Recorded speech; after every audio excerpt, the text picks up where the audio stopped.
While on vacation with my husband and my mother-in-law in New York City, I got a text from an unknown number. Get up now and leave.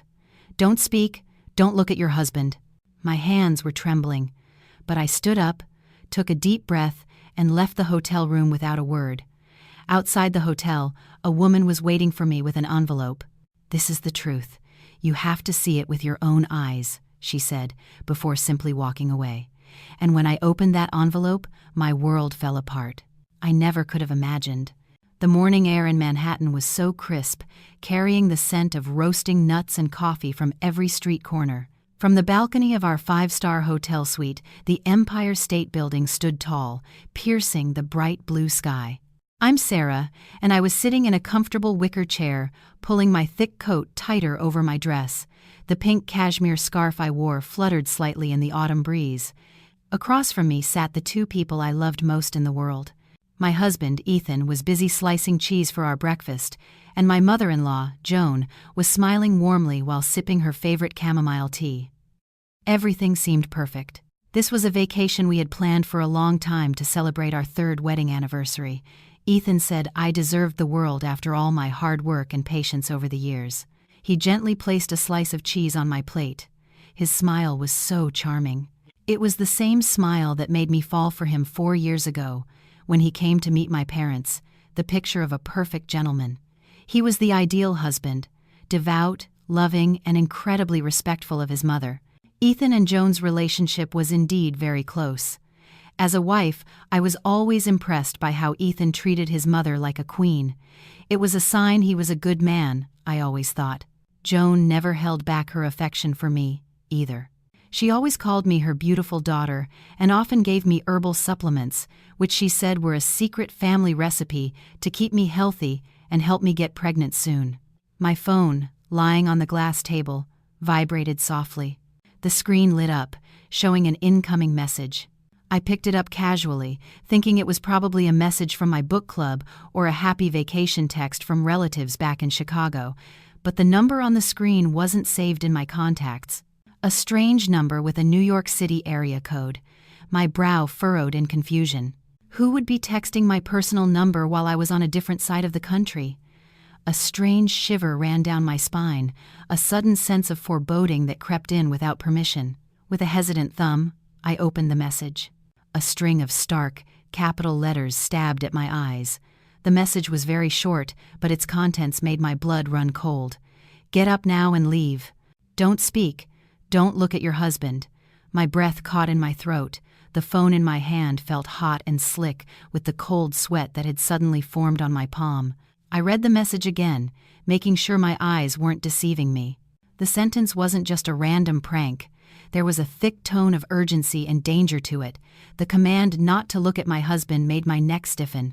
My first instinct was to look at Ethan, to ask him if this was some kind of stupid joke he was playing. But the words on the screen seemed to hold my head down. Ethan suddenly spoke, breaking the chilling silence in my mind. He asked if the food was bad, since I was just staring at my plate. His voice sounded normal, as caring as ever. But for some reason, my ears now picked up something different. There was a strange vibration in it that made the hairs on my arms stand on end. I tried to compose myself. My hands were shaking violently under the table. I took a deep breath, trying to slow down my heart, which was now racing wildly. The message told me to leave without speaking, without looking back. My logic fought back furiously. How could I just leave this luxurious breakfast because of a message from some lunatic? But a primal fear, the kind of fear a hunted animal feels when it scents a predator, took over my body. I forced a stiff smile, the fakest smile I had ever given them. With a voice I tried to keep steady, I mumbled that my stomach felt a little upset and that I needed to go to the restroom in the lobby, because Ethan had just used the one in our suite and the smell hadn't quite cleared yet. A ridiculous excuse I came up with in a split second. Ethan looked at me, one eyebrow raised, a little surprised, but he nodded slowly. Joan even offered me some pain relief pills, but I gently refused with a wave of my hand. Without waiting for another response, I stood up. My knees felt weak, as if my bones had turned to jelly, but I forced my legs to move toward the door of the hotel suite. Every step felt heavy. My back felt hot, as if Ethan and Joan's stares were drilling holes through my defenses. The message kept echoing in my head. Don't look at your husband. I fought the powerful urge to turn around, just to say goodbye or to see their expressions. I grabbed the cold doorknob, turned it, and stepped out into the quiet, thickly carpeted hotel corridor. The moment the door closed behind me, I leaned against the wall for a second, gasping for air. What was I doing? Had I gone mad, following this junk message? But my feet moved on their own, carrying me to the elevator and pressing the button for the lobby. When the elevator doors opened on the ground floor, the hotel lobby was bustling with tourists arriving or checking out. I walked quickly, my eyes scanning my surroundings cautiously. My phone vibrated again. A new message from the same number. Exit through the side door. Turn left toward the small alley next to the deli. Hurry. The instructions were getting more specific. Whoever sent this was watching me right now. They were here. My fear mixed with a deadly curiosity. I clutched my small crossbody bag tighter and changed direction. Instead of going to the lobby restroom, I looked for the side door, usually used by staff or guests wanting to smoke. The cold New York air hit my face as soon as I stepped outside. The alley was quiet. There were just a few large trash cans and a bicycle parked haphazardly. At the end of the alley, in the shadows cast by a tall building, stood a woman. She wore a long black leather coat and a wide-brimmed hat that covered most of her face. She didn't look like a tourist. The aura she gave off was cold and sharp. The woman stared at me intensely as I approached with hesitant steps. I stopped a few feet away from her, ready to run back to the hotel if she pulled out a weapon. The woman didn't smile. She raised her hand, showing a thick, sealed brown envelope. Without any preamble, she held the envelope out to me. Her voice was hoarse and low when she said that this was the truth I had to see with my own eyes. She said, "I don't have much time before they realize I've been gone too long." I asked who she was and what all this meant, but the woman shook her head firmly. She only said her name was Karina and that she had once been in my position. That sentence confused me. Once in my position? Before I could ask more, Karina turned and walked away quickly, disappearing into the crowd on the main street, leaving me alone with the mysterious envelope in my trembling hand. I found a spot that was somewhat hidden but still public, a small park bench near a fountain not far from the hotel. With my hands still shaking violently, I tore open the envelope's seal. Inside was a stack of photos and several photocopied documents. The first photo I saw made my world stop spinning. The bright New York sky suddenly felt like it was crashing down on me. It was a photo of Ethan, my devout and faithful husband, but he wasn't alone. He was intimately embracing a woman on a tropical beach. The woman was wearing a bikini, laughing freely while holding a cocktail glass. Her face was very familiar. It was Joan's face. I felt sick. My stomach churned violently. This time, it wasn't a fake excuse. I flipped through the next photos. They were all the same. Ethan and Joan in various romantic moments, like a couple, not a mother and son. There was a photo of them kissing on the lips, full of passion, inside a luxury car. There was a photo of them sleeping together in the same hotel bed. The dates stamped in the corner of the photos showed times from 5 years ago, 4 years ago, and there was even one dated a month before Ethan proposed to me. Tears streamed down my face uncontrollably, wetting the disgusting photo. Their relationship wasn't mother and son, they were partners. All this time, I had been living in a very neat and disgusting charade. Joan, the older woman I respected, was actually my husband's lover. Behind the stack of photos, there were other, more horrifying documents. An original birth certificate in Ethan's name, showing his biological parents' names were completely different from Joan's. And what gave me the chills the most was a printed copy of a text message conversation. The conversation was between contacts named My Love and Mommy. It was about me, about how stupid and easily fooled I was, about how they couldn't wait to get rid of me and enjoy my money in Europe. Be patient, honey. Read a message from the number believed to be Joan's. The drug works slowly. We'll finish her off in New York. A tragic accident in the romantic city will be very convincing to the police. I covered my own mouth to keep from screaming hysterically in the middle of the park. My legs gave out, unable to support my own weight. For 3 years of marriage, I had served them sincerely. I gave them my wealth, my time, and my love. It turned out I was just a cash cow for a pair of disgusting, psychopathic con artists. Ethan never loved me. The look in his eyes, his touch, it was all fake. And Joan, the woman I considered a replacement for my own deceased mother, was a devil who was planning my death while smiling sweetly and giving me vitamins every day. This reality was too bitter, too painful, and too horrifying for my simple mind to accept. With tears still streaming down my cheeks, I forced myself to keep reading the documents in the envelope. The bone-chilling New York wind was no longer felt, replaced by a coldness spreading from inside my heart. The next sheet was a life insurance policy. The payout value was astronomical. There were so many zeros behind the number it made my head spin. The insured party was me, Sarah, and the sole beneficiary if I died was Ethan, my husband. The policy had been activated just 3 days ago, the day before we left for New York.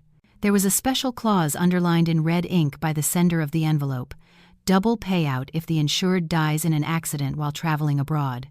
My hand crumpled the paper. So, this was what my life was worth to them. A string of numbers on a piece of paper. Suddenly, memories flashed through my mind like a broken tape. I remembered every night before bed. Joan would always come to my room with a glass of warm milk and 2 green capsules. "These are fertility vitamins, dear. They're expensive. I had them specially ordered from a famous herbalist to make your womb strong," she would always say with a tone full of affection. And I, the stupid and obedient daughter-in-law, always swallowed them without a hint of suspicion. I would even thank her and kiss her hand after drinking the poison. No wonder I had been feeling dizzy, nauseous, and sometimes my vision would blur lately. I thought it was from work fatigue or signs of pregnancy, but it turned out my body was being slowly destroyed from the inside.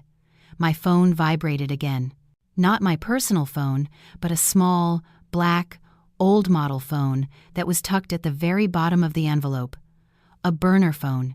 The screen lit up, showing an incoming call from an unknown number. With a shaky hand, I pressed the green button and held the device to my ear. The hoarse woman's voice came from the other end. It was Karina, the woman from the alley. She didn't waste time asking how I was. She got straight to the point. She told me not to go back to the hotel right now. She said, "Ethan must be getting suspicious because you've been gone too long." Karina explained everything quickly and efficiently. She told me that the substance in the vitamins was a type of low-dose sedative that, when accumulated, would cause severe disorientation, hallucinations, and muscle weakness. The plan was to make me look sick or dazed in public for a few days. They wanted to build an alibi that I was mentally unstable. For the climax, they would take me to a high or dangerous place. Then, when the drug reached its peak effect and I lost my balance, they would help me fall.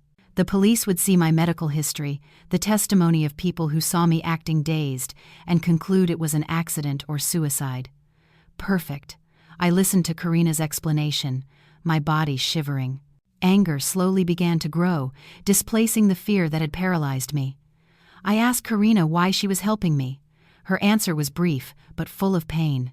Karina said she was the Sarah before me. She was Ethan's victim 5 years ago, under a different name and identity.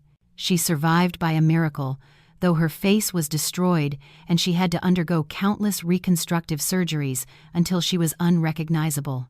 She had been watching Ethan and that devil woman for years, waiting for the right moment to destroy them. And that right moment was now, with me. Karina gave me an insane instruction. She told me not to run. If I ran to the embassy or the police now, the evidence I had was just photos and suspicions. Ethan and Joan were very cunning. They could twist the facts, accuse me of faking the photos, or claim I was crazy from the effects of the drug. They had money and lawyers. What Karina needed was concrete proof of them in the act of attempted murder. She wanted to catch them red-handed. That meant I had to go back into the lion's den. I had to go back to the hotel, pretend I knew nothing, and let their scenario play out until the point where we could turn the tables. "You're crazy," I hissed quietly into the phone. "You're telling me to hand my life over to them."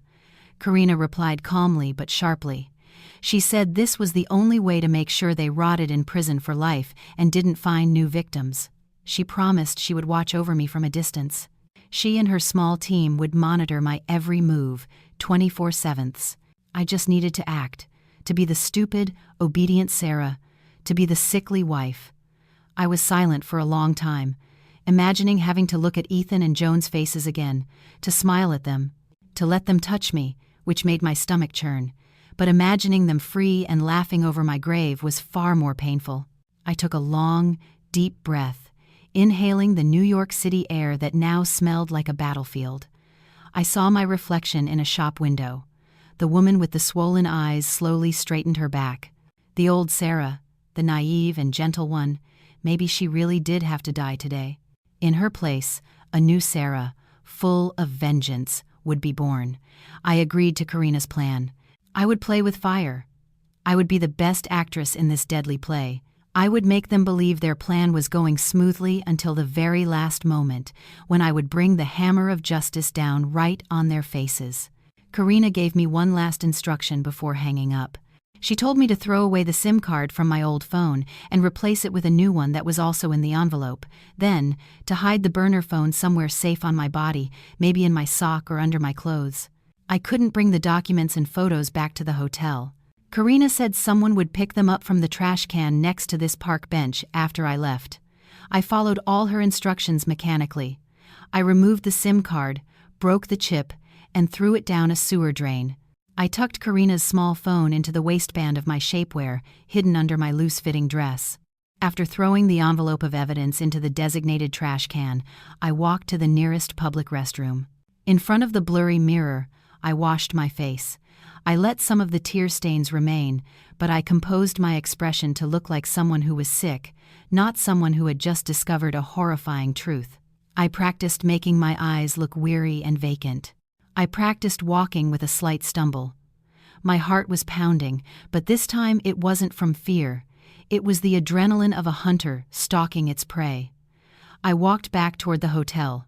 My steps were slow and dragging.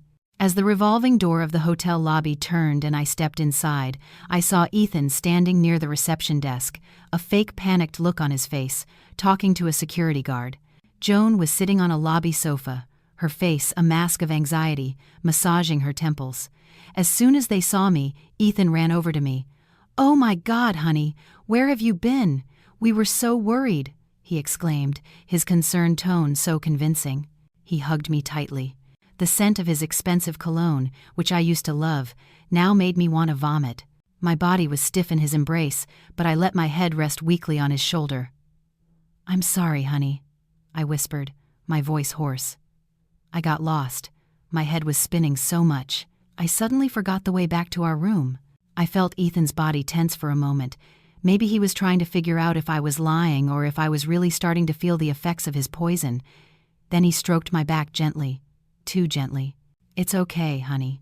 The important thing is, you're back. Come on, let's get you to the room to rest. You need to take your medicine," he said. I nodded weakly in his arms.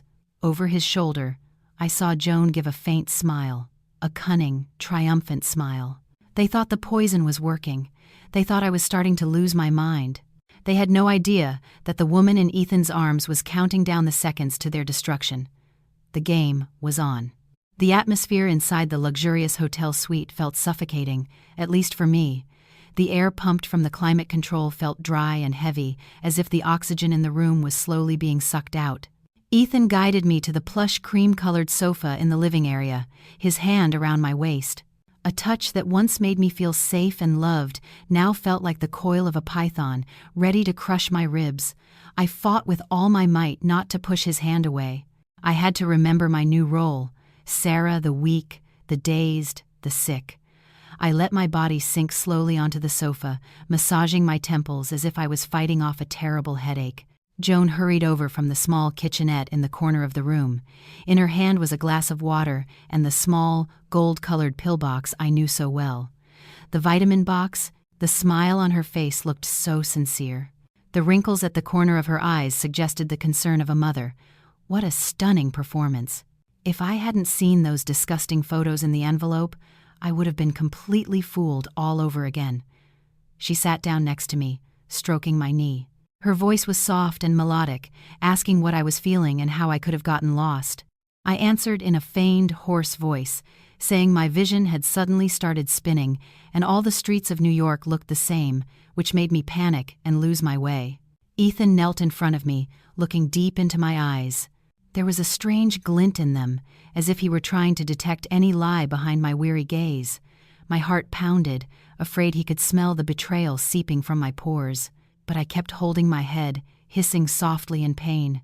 Ethan finally let out a long sigh. His expression softened again. He said that maybe the long journey and the time difference had shocked my system. He blamed himself for being too eager to take me sightseeing. The sweet words flowed smoothly from his lips. The same lips I saw in the photo, devouring the lips of the woman sitting next to me. The nausea rose in my throat again. This time, it wasn't an act. Joan opened the golden box, taking out 2 dark green capsules. She placed them in my palm. This was the crucial moment, the poison that would make me even weaker. I stared at the 2 capsules for a moment. My hand trembled, this time with boiling rage. But I took them. I put the capsules in my mouth, then quickly drank the water Joan handed me. With a swift, practiced movement I didn't know I possessed, I didn't swallow the capsules. I hid them under my tongue, letting the water flow down my throat. After the glass was empty, I opened my mouth slightly, sticking my tongue out for a split second to show it was empty, then gave them a weak smile. Joan looked satisfied. She patted my cheek gently, telling me to go sleep in the bedroom so the medicine could work. Once in the master bedroom, Ethan helped me lie down and tucked the covers up to my chest. He kissed my forehead, a long, lingering kiss, the kiss of Judas. After he turned off the main lights, leaving only the dim bedside lamp on, he left and closed the door, leaving me alone in the darkness. As soon as the door clicked shut and I heard his footsteps fade away, I leaped out of bed and ran into the ensuite bathroom. I spit the green capsules, which were starting to taste bitter under my tongue, into the toilet and flushed them down. I rinsed my mouth over and over, trying to get rid of the bitter taste and the traces of the poison. My breath came in ragged gasps as I stared at my face in the bathroom mirror. My face looked pale, but my eyes were burning with determination. I reached into my clothes, pulling out the small burner phone from Karina that I had hidden. I stepped into the glass shower stall, closed the door tightly, and turned on the water so the sound would mask my voice. With trembling fingers, I typed a short text to the number saved in it. "I'm inside. Pills are gone. They believe I'm sick." A reply came back almost instantly. "Good. Stay alert. Don't sleep too deeply tonight. They might talk when they think you're asleep. Keep your ears open. I'm in the building across the street, watching your window." Reading that message brought a small sense of calm. I wasn't alone. Karina was watching from the darkness of New York City. That night, I lay in the soft bed with my eyes closed, but my ears were on high alert. Around midnight, the bedroom door opened slowly. I regulated my breathing to sound deep and even, like someone in a deep sleep under the influence of sedatives. Footsteps approached. The faint scent of Joan's perfume filled the air. She stood beside my bed. I could feel her gaze on my face. The hairs on my neck stood up. What if she knew I was faking it? What if she smothered me with a pillow right now? The fear was so real I almost flinched, but I held myself perfectly still. "She's out cold," Joan whispered. Her voice was cold, without the warmth she usually feigned. That was a high enough dose. By tomorrow morning, she'll be completely out of it. Ethan's voice replied from the doorway. His voice was low. "Good. We can't delay any longer. The bank in Chicago already sent a final notice about asset seizure. We need that insurance claim to be processed by next week, or we're finished." "Don't worry, darling," Joan replied, stroking my hair briefly, a touch that made my scalp itch. "Tomorrow we'll take her to the Brooklyn Bridge. The walkway is high up and long. If she falls from there in her dizzy state, no one will suspect a thing. It'll be a pure accident." They both chuckled softly, a sound like scraping, rusty knives against my ears. Then they left the room, closing the door quietly. Tears silently fell from my eyes, soaking the pillow. Not tears of sadness, but tears of hatred. They were planning my death as easily as they would plan a dinner menu. The Brooklyn Bridge, a high walkway. So that was the grave they had prepared for me. I clenched my fists under the blanket. "No, Ethan. No, Joan. Tomorrow on that bridge, I won't be the one who falls. I swear, your perfect scenario is going to come crashing down. I will survive, for myself and for all the other women who might have been victims of your cruelty." The next morning, I woke up with a heavy head, not from the drugs, but from lack of sleep and the ever-mounting tension. The autumn sunlight streamed through the gaps in the thick curtains. I stayed in bed, waiting for Ethan to come in and start his act. Sure enough, the door opened a few moments later. Ethan entered with a breakfast tray. He was smiling brightly, as if last night's murder conversation had never happened. I responded with a vacant stare and slow movements, following Karina's instructions. I complained of dizziness and said my legs felt weak, like jelly. Ethan seemed pleased to hear it. He even spoon-fed me, a gesture of care that now felt like torture. After breakfast, Ethan said that he and Joan needed to go out for a bit to buy some souvenirs for relatives that they had almost forgotten about. He said he didn't want to bother me while I was sick, so I should just rest in the hotel room. I knew it was a lie. They were probably going to finalize their plan or maybe transfer the last of their petty cash. This was a golden opportunity. As soon as they left and the suite door clicked shut, I jumped out of bed. The feigned weakness vanished instantly. I had maybe an hour or two before they returned. I had to move fast. I ran to the living area, made sure the door was truly locked, and peeked through the peephole to confirm they were in the elevator. Once it was safe, I started searching the lavish suite. I wasn't looking for money or jewelry. I was looking for digital evidence or physical documents that could strengthen our case in the eyes of the law. Karina had said that photos of an affair weren't enough to imprison them for attempted murder. I needed proof of motive. I needed proof that they were bankrupt and desperate. I rummaged through Ethan's briefcase, which he'd left on a desk. Empty. Just some tourist brochures. I moved to Joan's room, or rather, the guest room she was staying in.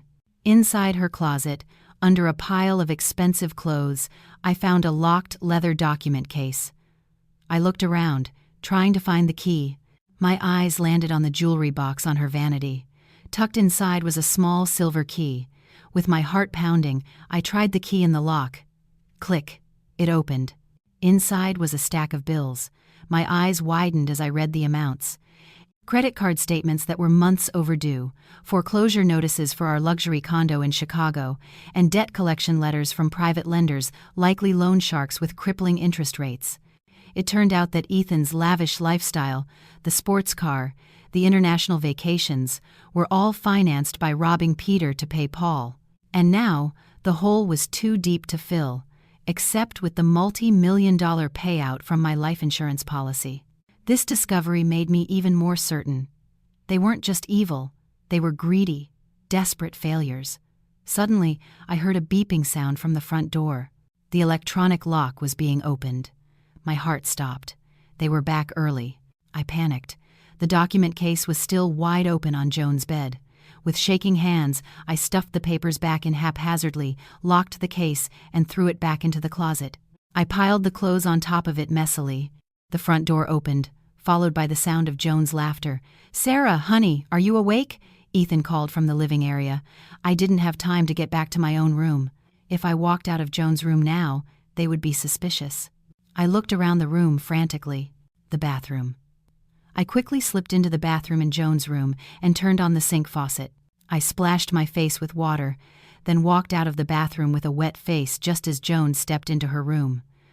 Joan jumped, startled to see me in her room. Her eyes narrowed with suspicion. "Sarah, what are you doing in here, dear?" she asked, her voice as sharp as a razor. I tried to control my breathing so it wouldn't sound ragged. "I'm sorry, Joan," I answered, in my feigned weak voice. "The toilet in my room was clogged. I really had to go, so I used yours. I'm sorry if I overstepped." I looked down, putting on a guilty and fearful expression. Joan stared at me for a long time. Her eyes scanned my face, then moved to her closet, which was slightly messy from my earlier rummaging. My heart felt like it was going to explode. If she checked that closet now, I was finished. But then Ethan appeared behind Joan, carrying a box of cupcakes. "What's wrong, Mom? What's up with Sarah?" "It's nothing, Ethan. Your wife just borrowed my bathroom," Joan said, her eyes still fixed on me coldly.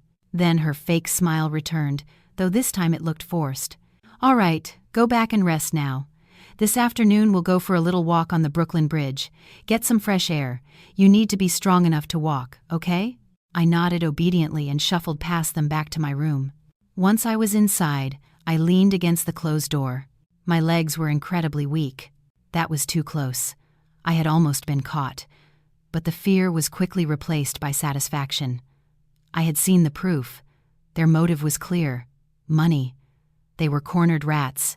I felt the pocket of my dress, making sure the burner phone was still secure. I had to tell Karina about this discovery, but more importantly, I had to get ready for this afternoon. The Brooklyn Bridge, that was our arena. Ethan and Joan thought they were leading a lamb to the slaughter, but they were actually walking with a wolf in sheep's clothing. I looked at my reflection in the large closet mirror. My face was pale without makeup, my scarf slightly askew. But underneath it all, I felt more alive than ever before. This afternoon, on the beautiful and famous walkway of that bridge, I would make sure I wasn't the one crying. This game of cat and mouse was about to end, and I was going to be the hunter. That afternoon, the New York sky was overcast, as if it could feel the tension strangling me. Ethan picked out my clothes for me, under the guise of being attentive. He chose a thick, dark gray dress and a matching long coat, saying it was so I wouldn't get cold outside. But as he draped the coat over my body, I felt like he wasn't dressing his wife, but wrapping a corpse. He carefully adjusted my scarf, pinning it with a precision that sent shivers down my spine. In the large hotel room mirror, I saw our reflection. Ethan stood behind me, smiling handsomely, his hands on my shoulders. Anyone who saw us would think we were the happiest couple in the world. Only I knew that behind that smile, he was counting down the hours until I stopped breathing. We headed to the Brooklyn Bridge in a rideshare Ethan had ordered. I sat in the middle, wedged between Ethan on my left and Joan on my right. This position made me feel like a prisoner being escorted to her execution. Joan kept massaging my hand, asking if my head was still spinning or if I felt nauseous. I responded with weak nods and unintelligible mumbles, maintaining my role as a woman under the influence of sedatives. I would occasionally close my eyes and lean my head on Ethan's shoulder, letting him think the poison was working perfectly. I could hear Ethan's soft sigh of relief every time my body went limp against him. The drive to the bridge felt excruciatingly long. The congested Manhattan streets gave my mind time to race. The bridge was famous for its majestic structure and stunning views of the city skyline, but it was also known for its long, high pedestrian walkway, a place where, if someone were to fall, a fatal injury was a certainty. Their plan was simple, yet brutal. Push me, then scream hysterically, blaming my dizziness. The police would come, check my manipulated medical history of headaches and confusion from the past few days, and close the case as a tragic accident involving a sick tourist. When the car stopped at the foot of the bridge, the cold air immediately hit my face. The area was crowded with tourists, street performers, and souvenir vendors. The crowd gave me a slight sense of security, but I knew a crowd could be a double-edged sword. In the middle of the hustle and bustle, a scream for help could easily be drowned out or mistaken for street theater. Ethan helped me out of the car. His grip on my arm was tight, too tight for just guiding a sick person. It was a grip of control. He didn't want me to get away. Joan walked on my other side, carrying her large handbag. Her eyes darted around, making sure no one was paying too much attention to her daughter-in-law, who looked like a walking zombie. We started up the walkway. My breathing became ragged. Not from exhaustion, but from the adrenaline flooding my veins. Every step on the cold wooden planks felt like a countdown. I tried to glance around, looking for Karina. She had promised she would be watching. I hoped she was among the crowd of tourists taking selfies. Ethan kept whispering fake words of encouragement in my ear. He said the view from up here was beautiful and would make me feel better. How ironic. He was taking me to see one last beautiful sight before sending me into eternal darkness. The higher we climbed, the thinner the crowd became. Ethan intentionally chose a path closer to the edge, away from the main flow of tourists and cyclists. He claimed this route was quieter and less overwhelming. But I knew he was looking for a dead spot, a corner where security cameras couldn't reach, and there were few witnesses. My heart was pounding so hard it hurt. My legs were genuinely trembling now, and I didn't have to act. The fear was real. I imagined my body falling, crashing against the hard surface of the water far below. I had to stay calm. I touched the small burner phone hidden under my clothes. The hard object gave me a bit of strength. We reached a wider section of the walkway, a flat area between the massive stone towers. To the right was a railing that looked old and a bit low. Below, the East River churned, ready to swallow anything that fell. Ethan stopped. He pretended to tie his shoe, releasing his grip on my arm for a moment. Joan stood behind me, as if guarding me, but I knew she was blocking my only escape route. "Look at the view, Sarah." "Isn't it beautiful?" Joan said, her voice trembling slightly. She pointed toward the sprawling Manhattan skyline in the distance. I took a slow step toward the railing, pretending to be mesmerized. But my right hand gripped the cold metal railing so tightly my knuckles turned white. Ethan stood up. He moved closer to me. His eyes quickly scanned the area. It was empty. Just the three of us in that corner. The wind blew hard, whipping the end of my scarf across my face. This was it. I could feel the murderous intent radiating from Ethan. He stood directly behind me. His hands rose, as if to place them on my shoulders, or to push me. The muscles in my back tensed. I was ready to fight back and scream with all my might if he touched me. Suddenly, the sound of loud laughter shattered the tension. A group of noisy teenage tourists appeared from around the stone tower. They were jogging and carrying selfie sticks, talking loudly in a foreign language. They stopped right where we were standing, filling the narrow space with their chaotic energy and noise. Ethan immediately lowered his hands. His face went rigid. He took a step back from me, forcing a friendly smile. The teenagers asked Ethan to take a picture of them with the skyline in the background. Ethan couldn't refuse without looking suspicious. With his jaw clenched in suppressed anger, he took one of their phones and snapped their picture. I let out the breath I had been holding. My knees felt weak. That group of tourists had just saved my life. They lingered there for a long time, chatting and enjoying the view, completely unaware that their presence had just foiled a premeditated murder. Joan looked agitated. She kept glancing at her watch and giving Ethan a look. But Ethan shook his head slightly. The moment had passed. It was too risky to do anything in the middle of a crowd like this. Ethan finally approached me again, his voice tinged with annoyance. Though he tried to hide it, he said the wind was too strong and wasn't good for my health. He suggested we go back to the hotel. I complied, letting him guide me back down the walkway. In my heart, I was cheering. Round 1 was won by sheer luck, but I knew this failure would only make them more desperate. They wouldn't wait much longer. In the car on the way back, Ethan was furiously texting, his face tense. I was sure he was already forming a backup plan. Plan B would be executed as soon as possible. Tonight or tomorrow morning, I had to be ready. There would be no more luck. From now on, it was a war of strategy. Back in the hotel room, the atmosphere was even heavier and more toxic than before. Ethan slammed the bathroom door shut, venting his frustration. Meanwhile, Joan sat on the sofa with a sour expression, tapping her fake nails against the glass table. They were furious. Their plan had been ruined by a bunch of teenagers. I, still in my sick act mode, went straight to the bedroom and lay down. But my ears were sharp, eavesdropping on their conversation in the living area. Their voices were hushed but emotional, like the hissing of cornered snakes. "We don't have any more time, Ethan," Joan hissed. "Our flight home is the day after tomorrow. If she's not dead by tomorrow, we'll be greeted by debt collectors the second we land in Chicago. Do you want us to end up homeless?" "Quiet, Mom. I'm thinking," Ethan snapped back softly. Silence fell for a moment. Then Ethan continued, his voice calmer but deadly. "Tomorrow morning, at dawn, we'll take her out before sunrise. The excuse will be to see the sunrise from the top of the rock. At that hour, the streets will still be empty, no damn tourists. We'll push her into the river or find a deserted bridge. The point is, it has to be done tomorrow." Hearing that, my blood ran cold. Tomorrow at dawn. That meant I had less than 10 hours. I couldn't let them both be at full strength tomorrow morning. Fighting 2 people at once in a deserted place was suicide. Even though I knew their plan, I had to divide their forces. I had to remove one of the pieces from this chessboard tonight. My primary target was Joan.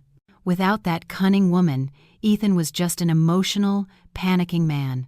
Facing Ethan alone gave me a much better chance. Karina's plan came back to my mind. Tucked inside the envelope package had been a small bottle of clear, odorless, and tasteless liquid. Karina had said it was a mixture of a high-dose laxative and a very strong sleeping pill. "Use this if you're cornered," Karina's message on a small slip of paper had said, which I had already destroyed and flushed. The liquid was still safely stored in an inner pocket of my purse. Tonight, I had to use it. Around 8 p.m., Ethan entered the room, his mask of the loving husband firmly back in place. He offered to get dinner, saying he had already ordered room service so I wouldn't have to tire myself by going out again. Steak and mushroom soup, my old favorites. I nodded in agreement and slowly sat up. I said I was feeling a little better after a short nap and wanted to eat at the dining table with them. Ethan seemed to agree. Maybe he thought feeding the sacrificial lamb before the slaughter was the proper thing to do. Room service arrived with a cart of food whose aroma was tantalizing, but to me, it smelled like death. We sat, the three of us, at the round dining table. Joan seemed to have calmed down. She even poured me a glass of water. I ate my soup slowly. Every spoonful was hard to swallow. My eyes constantly watched their movements. Joan's nightly habit was to drink a special herbal tea she always brought with her from home.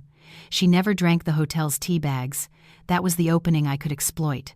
After dinner, as I had predicted, Joan took out a small jar of her custom tea blend. She asked Ethan to boil some water. I saw my golden opportunity. "Let me do it, honey," I said, my voice soft but insistent. I stood up, wobbling slightly. "You stay and keep Joan company. I want to move around a bit so my body doesn't get so stiff." "No, honey. You're still weak," Ethan protested, about to stand up. "It's okay. I'm just turning on the electric kettle. Please, let me feel a little useful," I pleaded with teary eyes, playing the role of a wife who felt guilty for being a burden. Ethan and Joan exchanged a look. Then Ethan nodded. "All right. Just be careful. Don't spill the hot water on yourself." I walked unsteadily to the kitchenette. My back was to them as they chatted at the dining table. My hands were shaking, not from fear, but from a surge of exhilarating excitement. I turned on the kettle. The loud sound of boiling water would mask any other noise. While waiting, I prepared Joan's cup. I took the small bottle from inside the sleeve of my dress. With a quick movement, I dripped the entire contents of the clear liquid into Joan's empty cup. The liquid immediately pooled at the bottom, invisible. Once the water boiled, I poured it into the cup, then added Joan's tea blend. The color turned a deep brown, its herbal aroma strong, perfect for covering any trace of the drug. I stirred it slowly, imagining how the drug would wreak havoc on that evil woman's digestive system within hours. "The tea is ready, Joan," I called, carrying a tray with the cup. I walked slowly, very carefully, as if the cup held my very life. I placed the cup in front of Joan. She smiled broadly, a smile that showed her perfectly manicured teeth. "Thank you, Sarah. You really are a good daughter-in-law." "It's such a shame you're so sickly," she said, her words dripping with double meaning. "Drink it while it's warm, Joan. It'll help you sleep well," I replied, struggling to hold back the cynical smile that wanted to break free. Joan lifted the cup, blew on the steam, and took a slow sip. I held my breath, watching her throat move as she swallowed the liquid. 1 sip, 2 sips. She put the cup back down, satisfied. Delicious. My body really needed something warm. I wanted to scream in victory right then and there. The poison was in, the bait was taken. Now, it was just a matter of time. I excused myself to go back to my room, claiming my eyes were heavy. Ethan walked me to the bedroom door and kissed my cheek. A farewell kiss he thought was for me. In reality, it was a farewell kiss to his own freedom. Inside the dark room, I didn't sleep. I sat on the edge of the bed, counting every second. An hour passed, no sound. 2 hours later, I heard a commotion from the next room where Joan was sleeping. At first, just the sound of quick footsteps toward the bathroom. Then the sound of a door slamming. Not long after, moans of pain could be heard faintly through the wall. The drug was working. The combination of a powerful laxative and a sleeping pill was a horrific torture. She would be experiencing violent diarrhea, but her eyes would be desperately heavy, leaving her body weak, helpless, and without control over her own bodily functions. I heard Ethan's panicked voice knocking on Joan's bathroom door. "Mom! Mom, what's wrong?" Ethan yelled. I smiled in the darkness. Their plan for a deadly dawn tomorrow was definitely going to be a mess. Joan wouldn't be able to stand, let alone walk all the way to a bridge. Ethan would be alone. And alone, panicking, and stressed out Ethan would be much easier for me to handle. Tonight was their last supper as winners. Tomorrow morning, when the sun rose over New York, I would be the one in control of the game. Karma was at work, and it tasted so sweet, far sweeter than the poisoned tea that devil woman had just swallowed. The atmosphere inside the hotel suite just before dawn was more like a makeshift emergency room than a luxury retreat. The clock had just struck 4 a.m., but all the lights in the suite were blazing. From behind the guest bathroom door, the sound of long moans and repeated toilet flushes could be heard. My plan had worked perfectly, perhaps too perfectly. Joan, the woman who usually carried herself with such regal elegance, was now nothing more than a helpless heap of flesh trapped in the toilet. The concoction of high-dose laxatives and sleeping pills I'd mixed into her tea had worked brutally. She was suffering from violent diarrhea at the same time her eyes could barely stay open, a physical torment that made it impossible for her to stand, let alone walk out of the hotel. Ethan was pacing the living room, his hair a mess and his face red with suppressed rage. He was wearing a shirt with the buttons done up wrong, a clear sign of his panic. He would periodically bang on the bathroom door, shouting in frustration, asking about his mother's condition, only to be answered with a weak whimper. I sat on the sofa, hugging my knees with a look of pure innocence, watching the predator's panic now that he'd lost his fangs. In my mind, I was dancing. Their shared plan to murder me this morning was in ruins. Ethan was now on his own, pressed for time and consumed by panic. The perfect psychological state to make a fatal mistake. Suddenly, Ethan stopped pacing. He stared at me sharply, his breathing heavy, his eyes glinting with a reckless decision he had just made. He grabbed my thick coat from the hanger and threw it at me. "Put this on." "We're leaving now," he commanded coldly. I feigned confusion, putting on a sleepy face. I asked in a groggy voice where we could possibly be going this early, especially with Joan so sick. Ethan snapped at me, claiming Joan had insisted we still go see the sunrise as planned, so the tour tickets they'd bought wouldn't go to waste. A ridiculous, nonsensical excuse. Who cared about tour tickets when their mother was dying in the bathroom? But I knew this wasn't about tickets. It was about my life, which had to be extinguished before they were kicked out of the hotel for their maxed-out credit cards. I followed his command with deliberately slow movements. I put on my coat, wrapped my scarf, and pulled on my boots. Ethan grabbed my arm roughly and dragged me out of the hotel room, leaving Joan moaning alone. Inside the elevator, Ethan didn't say a word. He kept checking his watch, his foot tapping nervously on the floor. His grip on my wrist was so tight it hurt, as if he was afraid I'd evaporate into thin air if he let go for even a second.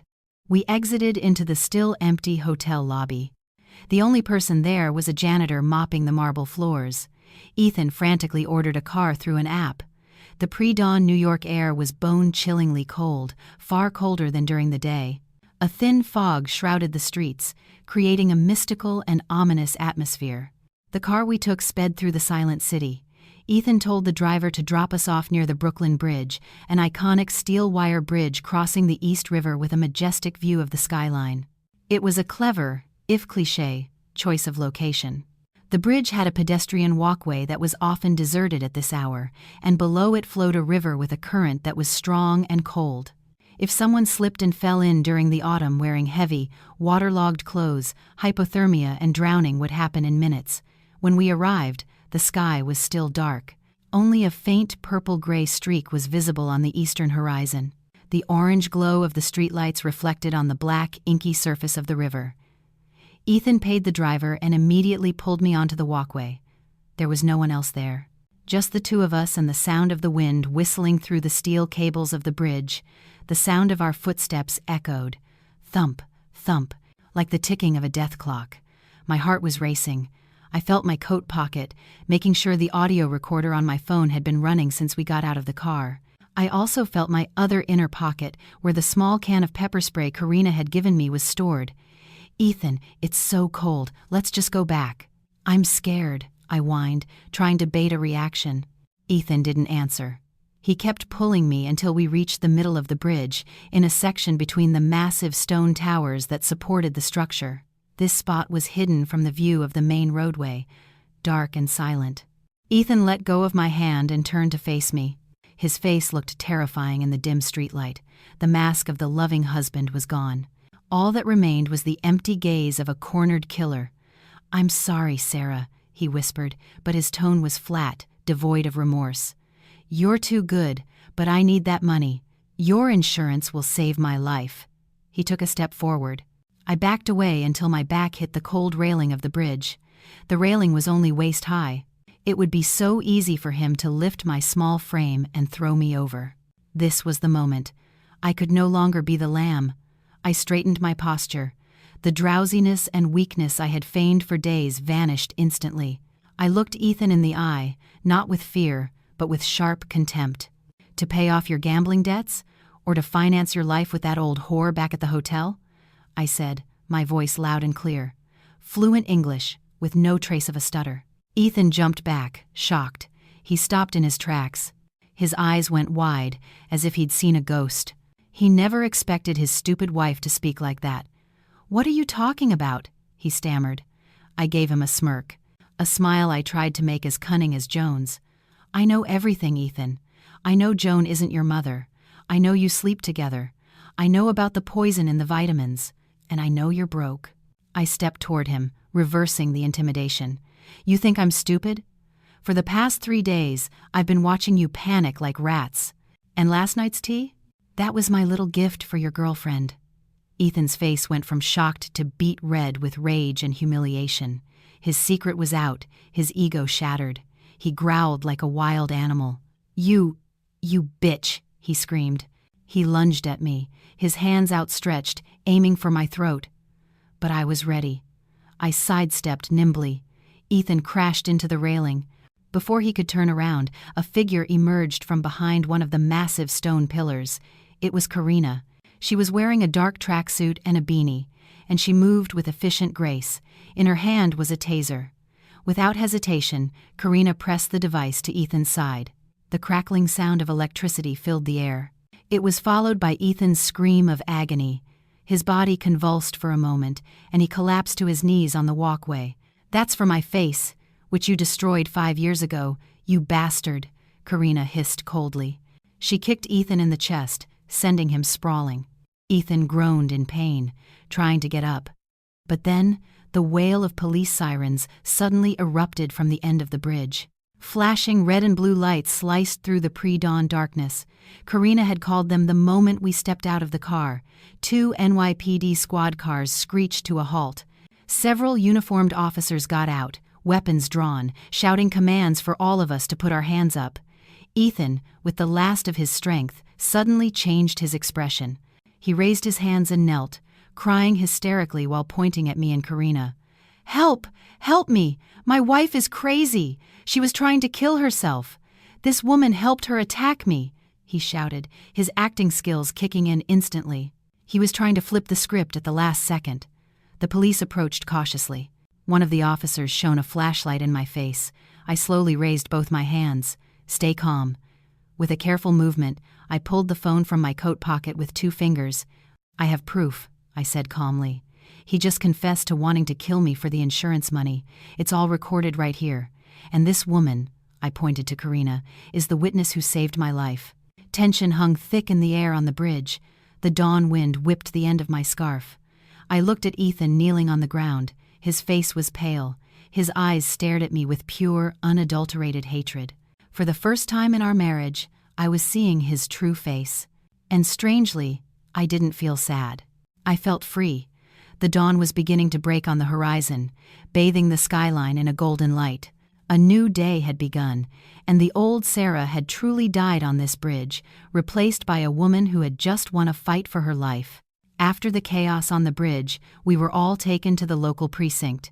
The interrogation process was slow and exhausting. I sat in a cold interview room, accompanied by a cup of warm coffee given to me by a sympathetic female officer. I handed over all the evidence I had: the audio recording of Ethan's confession, the photos of the affair, a sample of the vitamins I had managed to hide, and of course, Karina's testimony. Karina, who turned out to be a French citizen with a clean record, gave a testimony that was damning for Ethan. She reopened her old case, which had been closed as an accident, connecting the pattern of Ethan's crimes. Ethan was held in a temporary cell. But, just as Karina had warned, the law doesn't always move as fast as justice demands. The public defender assigned to Ethan was slick. He argued that the audio recording was inadmissible because it was made without consent and that the situation on the bridge was ambiguous. He claimed Ethan was just trying to calm down his hysterical wife and that Karina was a stranger who assaulted his client without provocation. Because I had no serious physical injuries, thanks to Karina's timely arrival, the police had a hard time charging him with first-degree attempted murder. Ethan was ultimately released on bail with an electronic ankle monitor. He was not allowed to leave New York until a preliminary hearing next week, but he wasn't in jail. I left the police station with mixed feelings. Angry that he was still breathing free air, but relieved that at least he was being monitored. Karina patted my shoulder outside the precinct. "Don't worry," she whispered. "This is just the beginning. Remember our second target." "Right, Joan. Or rather, Sandra." The woman was still at the hotel, probably conscious by now. Meanwhile, at the hotel, another drama was unfolding. Sandra woke up on the bathroom floor, her body feeling like it had been run over. The sun was high in the sky. She crawled out to find her phone. There were dozens of missed calls from Ethan and a final text from his lawyer updating him on the situation. Ethan was arrested but would be out on bail soon, and the murder plot was a total failure. Sarah knew everything. Sandra panicked. Her wrinkled, makeup-free face looked grotesque. She knew the game was over. If Sarah knew, the police back home would find out soon enough. She had to run. She didn't care about Ethan anymore. Her life's motto was to save herself. With trembling hands, she dragged out her large suitcase, stuffing in all her jewelry, luxury watches, and the cash left in the safe. She planned to flee to a country with no extradition treaty with the United States. She frantically opened her laptop, intending to transfer all the funds from their joint offshore account. The account in the Cayman Islands held the proceeds of their scams for the past 10 years. Money from the life insurance policies of Ethan's previous wives, money from defrauding investors, it was all there. Millions of dollars. Enough to live a life of luxury in some remote South American town until she died. Sandra quickly typed in the password. The page loaded. She tapped her fingers on the table impatiently. When the account page finally opened, her eyes nearly bulged out of their sockets. The balance read, $0. No, that's impossible, she hissed. She refreshed the page again and again.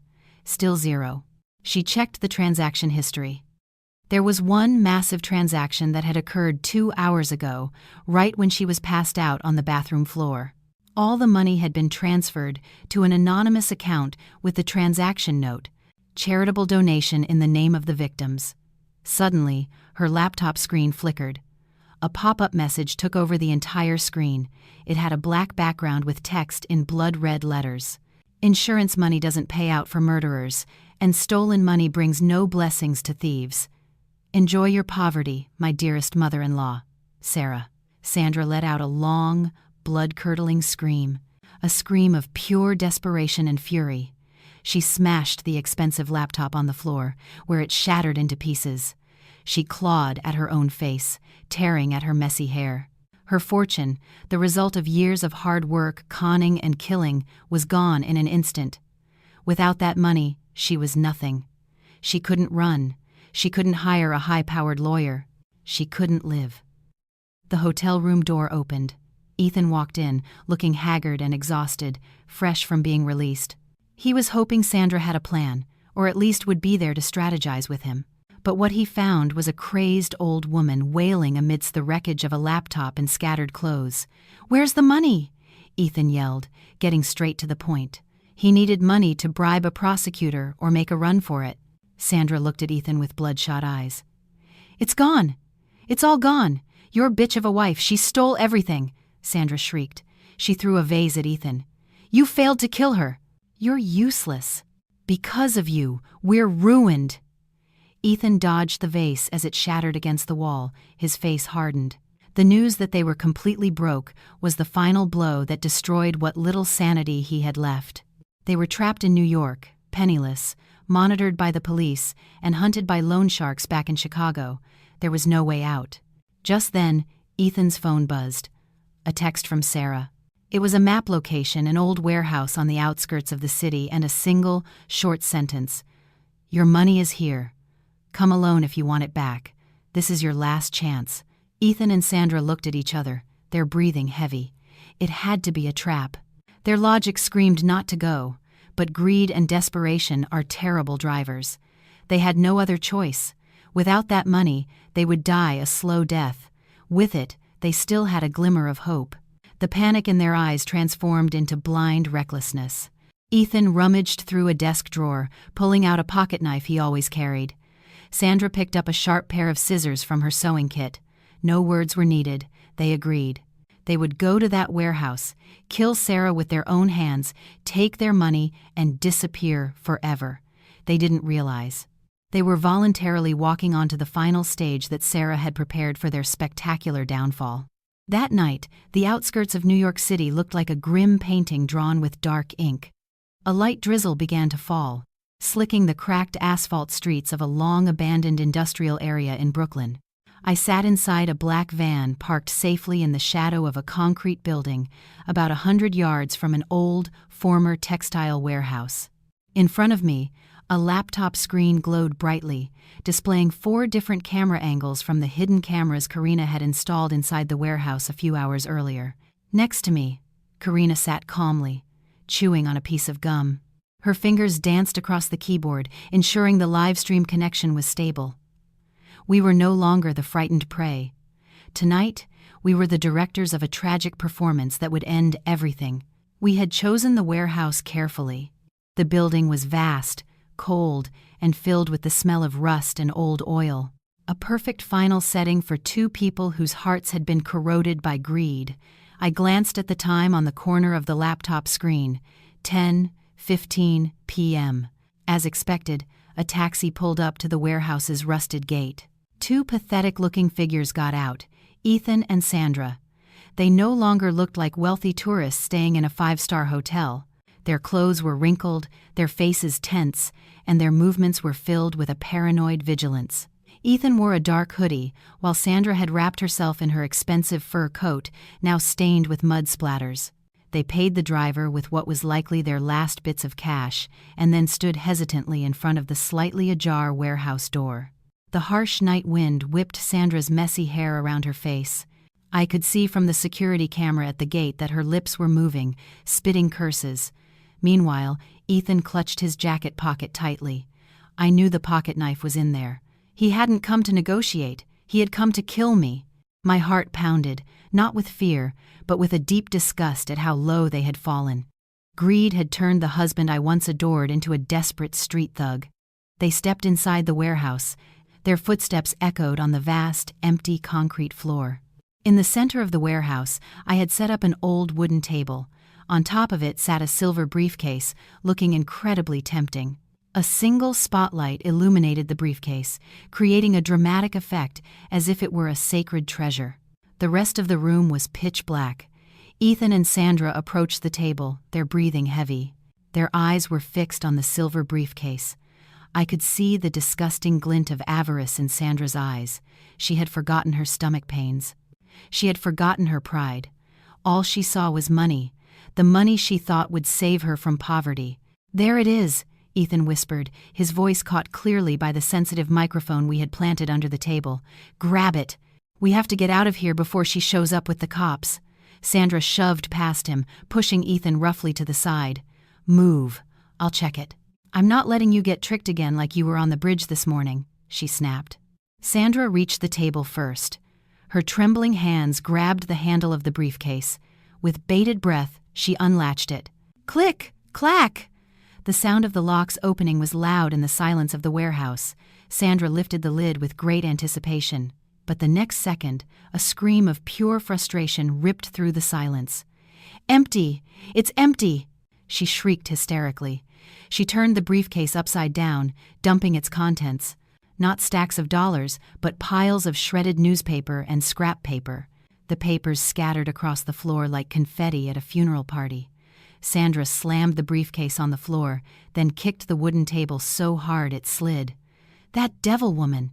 She tricked us again! Ethan, do something!" she screamed at him, blaming him for everything. Ethan stood frozen, his face pale. He had realized something Sandra, in her hysteria, had missed. The warehouse door they had entered through had suddenly slid shut on its own, powered by a hydraulic system Karina had hacked. The loud clang of the heavy steel door locking echoed, jolting Ethan to his senses. "We're trapped, Mom." "It's a trap," Ethan mumbled, his voice trembling. Right at that moment, I gave Karina the signal. She pressed the enter key on her laptop. Inside the warehouse, a large projector hanging from the ceiling suddenly turned on. Its light shot across the room to the wide concrete wall in front of them, displaying a high-resolution video. It was a compilation we had carefully edited. The video started with hotel security footage of Ethan and Sandra embracing intimately in the hallway, then cut to photos of their past vacations. And then, the kill shot. The audio recording from the bridge that morning of Ethan confessing he wanted to kill me for the insurance money. Ethan's voice boomed through the large hidden speakers. "I need that money. Your insurance will save my life." The sentence repeated over and over, like a curse. Sandra and Ethan stared at the screen, frozen. The projector's light illuminated their faces, showing pure, unadulterated horror. But the surprise wasn't over. The screen then switched to a live stream view. In the corner of the screen, a viewer count was rapidly climbing. 500 people, 1,000, 5,000. The comment section was a fast-moving scroll of insults and condemnation. I picked up the microphone connected to the warehouse speakers. "Good evening, Ethan, Sandra," I greeted them. My voice echoed through the warehouse, making them spin around, searching for the source. "You're live right now. All of your mother's socialite friends, Ethan's business partners, our neighbors back in Chicago, even the police in Illinois are watching you. Smile a little. This is your final performance." Sandra screamed, covering her face with her hands. "Turn it off! Turn it off, Sarah! You wretched girl! I'll kill you!" she shrieked blindly into the darkness. "You can't kill anyone anymore, Sandra," I replied coldly. "You see the door behind you? It's locked. The NYPD are on their way. They'll be here in about 5 minutes. But before they arrive, I want to see just how loyal you two are to each other when your ship sinks." My words were like gasoline on a fire. Sandra turned to glare at Ethan. She realized her life was over. The shame of being watched by thousands, the bankruptcy, the prison sentence awaiting her, it all made her snap. She lunged at Ethan, pounding on the chest of her son, her lover. "This is all your fault. If you had just done your job and pushed her on the bridge, we wouldn't be in this mess. You're a useless man. You're garbage." Ethan, already at his breaking point, didn't just stand there.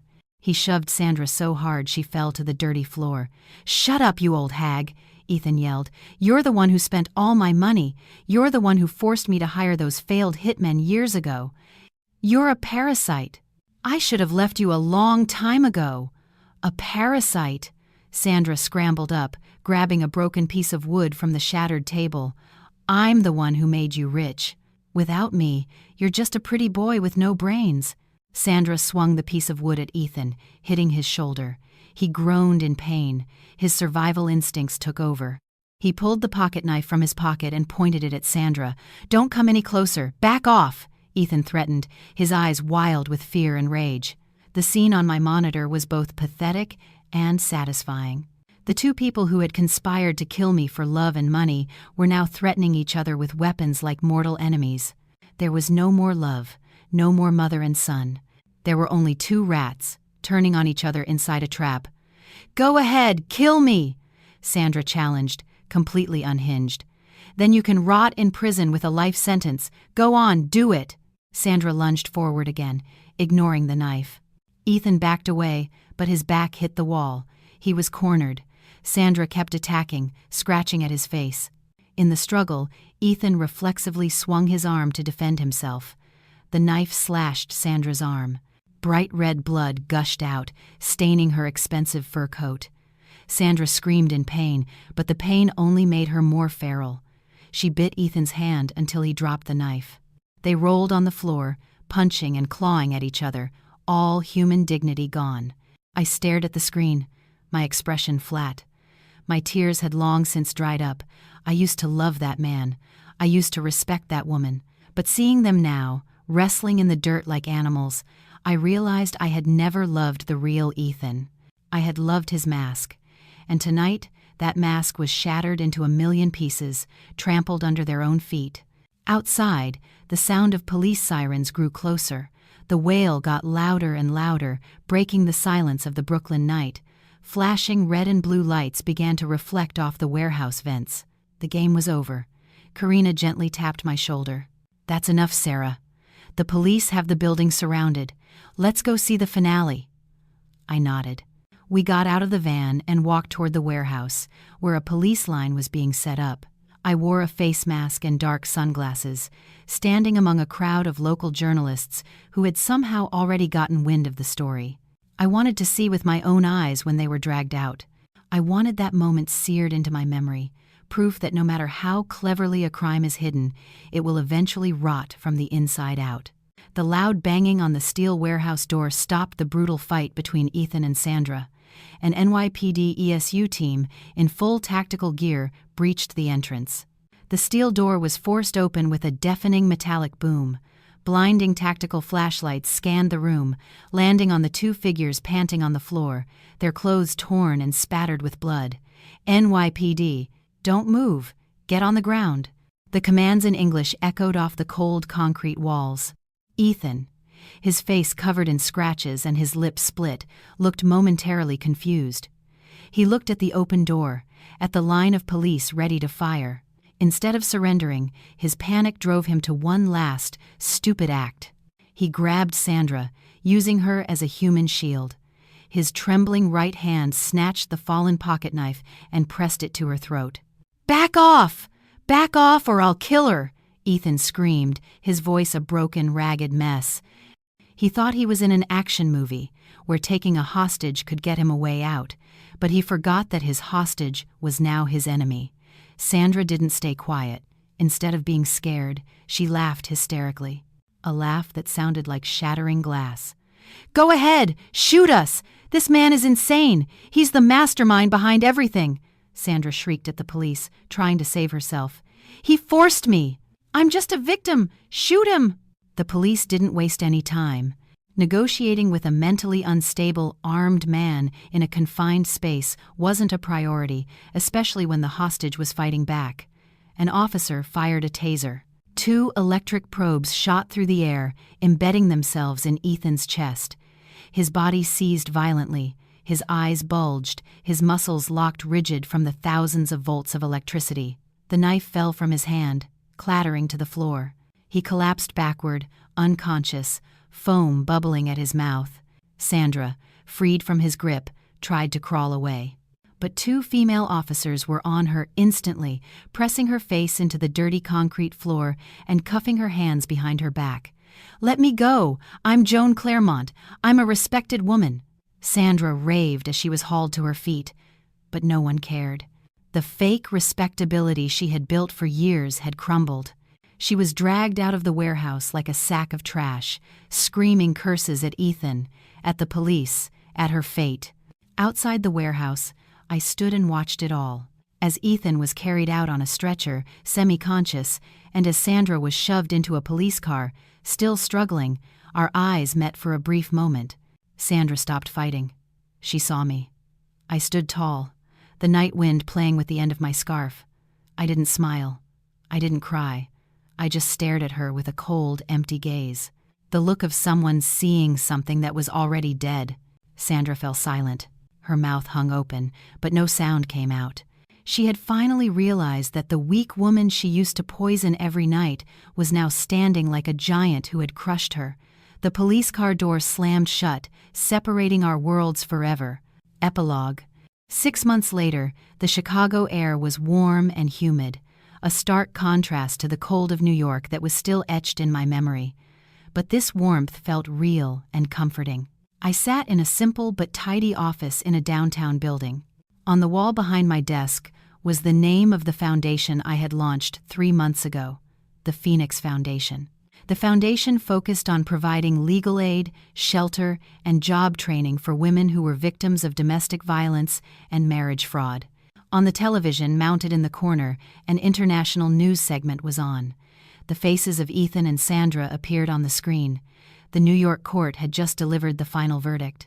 With overwhelming evidence of premeditated attempted murder, plus a long list of fraud and international money laundering charges that were uncovered from the data on Sandra's laptop, they were given the maximum sentences. Ethan was sentenced to 25 years in a federal maximum security prison. He would spend his youth in a tiny cell, surrounded by hardened criminals who wouldn't care about his handsome face. The last I heard from my lawyer there, Ethan was suffering from severe depression and was a frequent target of bullying by other inmates. His charm didn't work behind bars. Sandra, or Joan, received a fate no less severe. She was sentenced to 20 years. At her age, that was effectively a life sentence. All her assets in the U.S. had been seized by the state to compensate the victims of her investment schemes. She was truly destitute. No more expensive skin treatments, no more exclusive herbal teas, no more being called queen. She was just another inmate number who would grow old and die alone in a foreign land with no family willing to visit. I turned off the TV. The satisfaction was still there, but it was no longer explosive. It felt more like the calm of the ocean after a storm has passed. Karma had done its job perfectly, far more cruelly than any revenge I could have enacted with my own hands. There was a knock on my office door. A staff member brought in a tray with 2 cups of tea. Behind her, a woman walked in with a confident stride and a wide smile. Her face was beautiful, though a faint scar on her left cheek only made her look more exotic and full of character. "Karina, ready for the meeting with the new donors, Madam Chairwoman?" Karina teased, sitting in the chair across from my desk. I laughed. "Don't call me that. You're the vice chair, remember?" Karina sipped her tea. "Just heard the news from New York. They're officially permanent residents of the Gray Bar Hotel." "I know," I replied with a small smile. "It's over, Rena. It's really over." Karina put down her cup and looked at me seriously. "You know, that money you took from their offshore account and donated to this foundation, it's saving hundreds of lives. Just this week, we've taken in 5 young mothers fleeing abusive husbands. You turned blood money into life money, Sarah." I nodded, my eyes welling up. That money, the money Sandra and Ethan had collected by squeezing the life out of other people, was now being used to empower women who had been in my shoes. It was the most beautiful irony. "I'm not the old Sarah anymore, Rena," I said quietly, looking out at the bustling Chicago streets from the window. "The old Sarah died in New York, but I'm grateful she existed because her pain gave birth to the me I am now." Karina smiled, a genuine smile she rarely showed. "The new Sarah is way cooler, and by the way, your scarf is a little crooked." We both burst out laughing, a light, unburdened laugh. My phone vibrated, a text from an unknown number. A message like that used to make my heart stop. But now, I opened it casually. It was just spam, an offer for a personal loan. I deleted it and put the phone down. I grabbed my bag, ready to start a busy day. There were still so many women out there who needed help. There were still so many other Ethans and Sandras prowling for prey. But I wasn't afraid. I had Karina. I had this foundation. And most importantly, I had myself back, whole again. I stepped out of my office, into the bright, hot Chicago sun. The heat was scorching, but to me, it felt like the warmth of freedom. The horror story in New York was just one chapter in the thick book of my life. And now, I was writing a new chapter, one filled with light, strength, and hope.